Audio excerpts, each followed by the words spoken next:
Hi everyone, this is Komal. Welcome to our channel Shiksha. So students, as we are going to start a new chapter that is ratio and proportion. So आज हम इस chapter का करेंगे introduction. So have a look.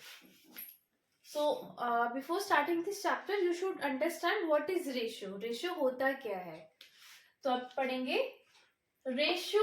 The ratio of two numbers A and B is not equal to 0 is A by B and is denoted as A ratio B.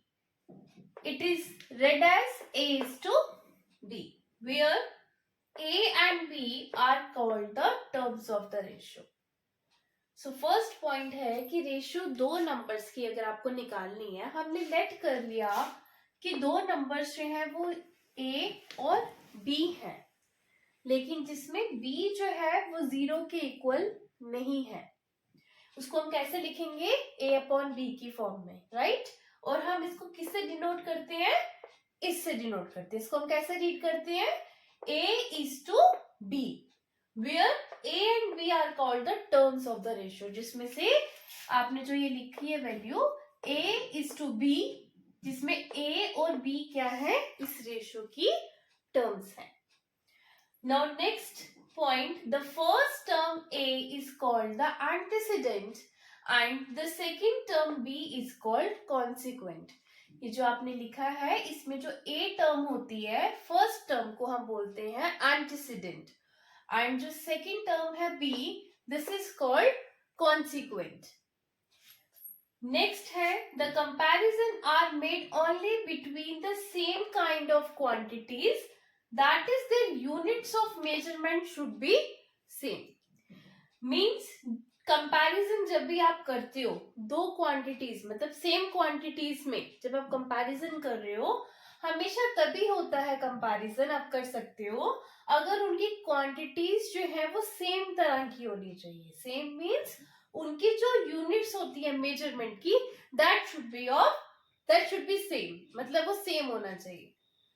So next point है the order of the terms in the ratio is important. So इसमें जो terms जो है ratio में, उनका जो order है वो भी important है. The ratio of 2:3 is different from the ratio of 3:2. Means अगर आप इसको 2:3 लिखते हो और आपने 3:2 लिखा तो दोनों में डिफरेंस है. इसका मतलब अलग है और इसका मतलब अलग है. 2:3 means 2/3. 3:2 means 3/2. तो दोनों सेम नहीं है. They both are different. So last point है ratio of two quantities is just a number and it has no unit at all. इसकी कोई भी यूनिट नहीं होती. अब एग्जांपल लेते हैं. हमने कंसीडर किया कि आपको रेशियो निकालनी है किसकी?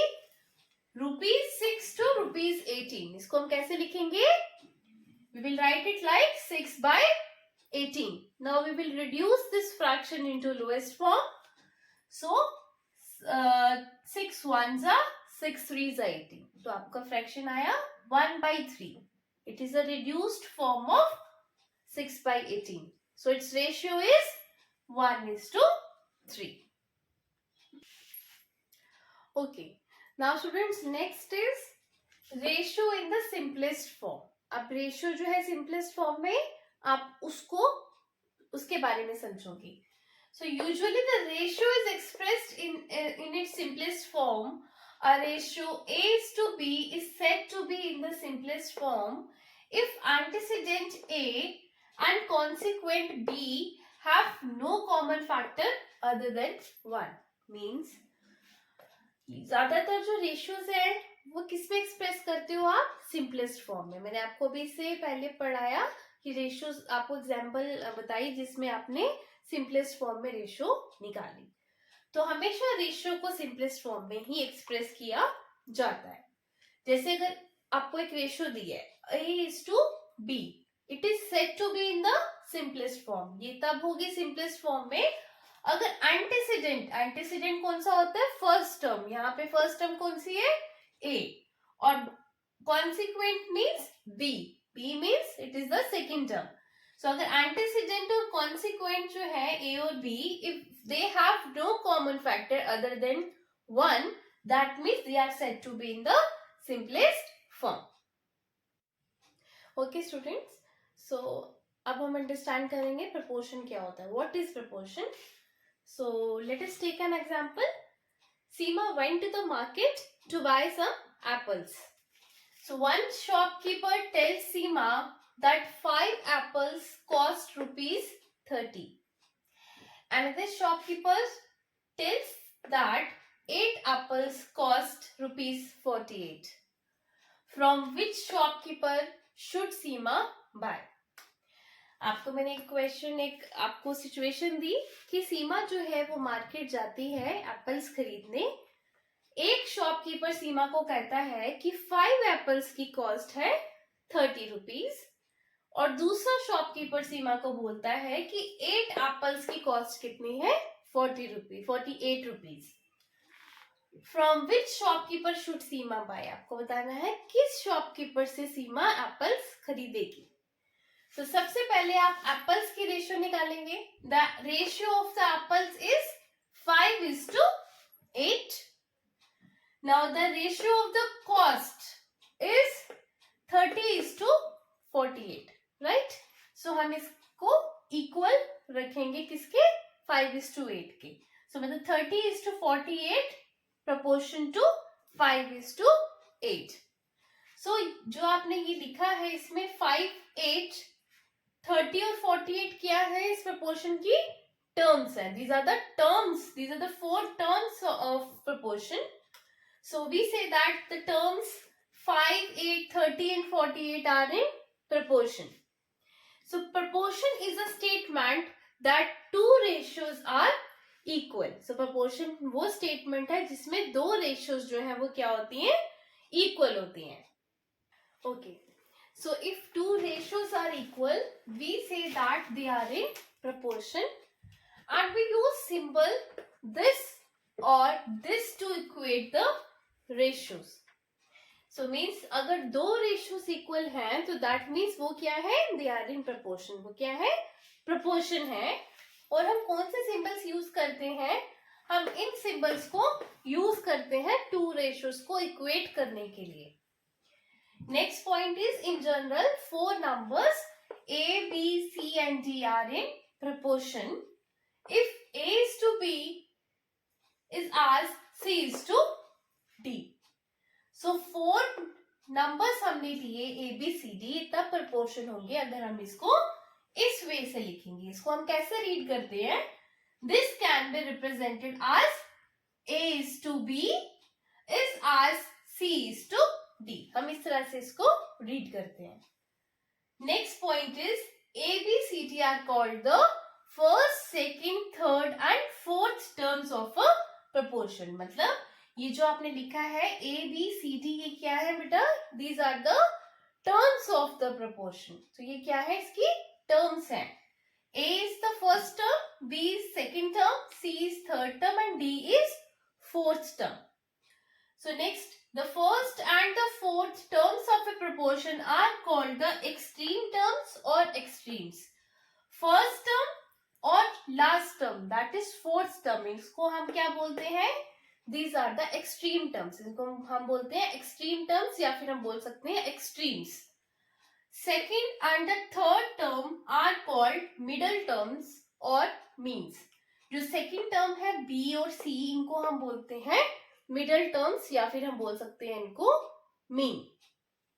Okay students, so now I have written A is to B is as C is to D, जिसमें B और C जो सेकेंड और थर्ड टर्म है उनको हम बोलते हैं middle terms like this.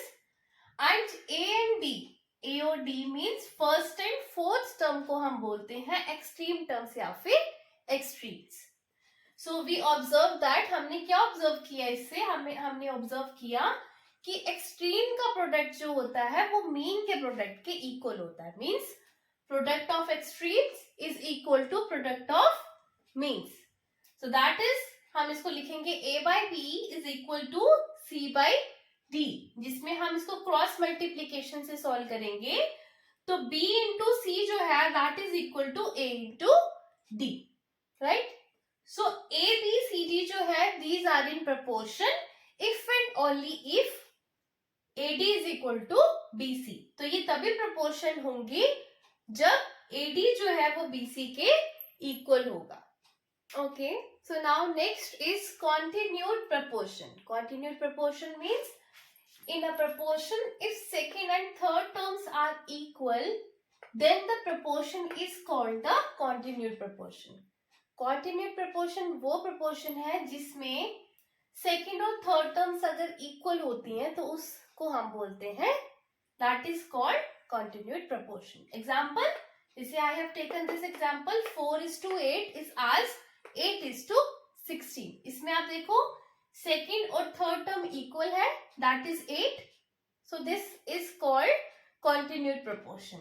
So we say that 4, 8 and 16 are in continued proportion. Now next one is mean proportion. Mean proportion means if A, B and C are in continued proportion, then B is called the mean proportion of A and C.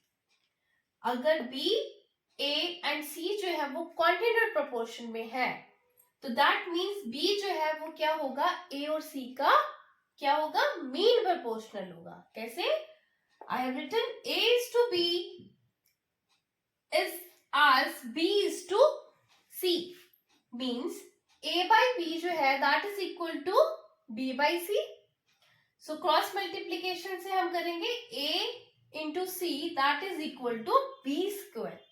तो मतलब B square is equal to AC. That means B is called the mean proportional of A and C. This is called mean proportion. Now third proportion. Third proportion means if A, B and C are in continued proportion, then C is called the third proportional. अगर A, B, C जो है वो continued proportion में है तो C जो है वो क्या होगा that is called the third proportion. हम इसको understand करेंगे with the help of example. Example है R27, 36, 63, 84 इन प्रोपोर्शन. क्या ये जो टर्म्स दी है क्या ये प्रोपोर्शन है? तो हमने क्या किया, हमें पता है, हमने इससे पहले अंडरस्टैंड किया था कि प्रोडक्ट ऑफ एक्सट्रीम्स जो है that is equal to product of means.